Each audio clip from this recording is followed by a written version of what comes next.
Hi, welcome back to Brettonsville. My name is Will. I'm one of the interpreters out here.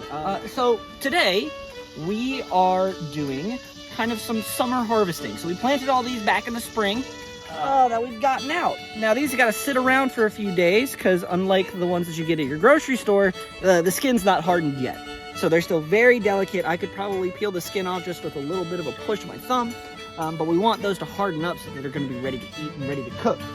Some of the other things that we've got today are some squash. Oh goodness, these are some of the squash that we have, just some summer squash, some very nice easy things to eat, chop up. They're actually pretty good, had a couple of them so far. Oh, we got some decent cucumbers out of it. And then a whole bunch of peas of different varieties, either the string peas or the actual climbing beans, however you want to put it. But these are all the things that would have been out here in the 18th century, things that Colonel Bratton and Martha Bratton would have planted and would have taken care of, and would have had their enslaved people taken care of. So yeah, if you want to come out and see more things like this, please feel free to come out.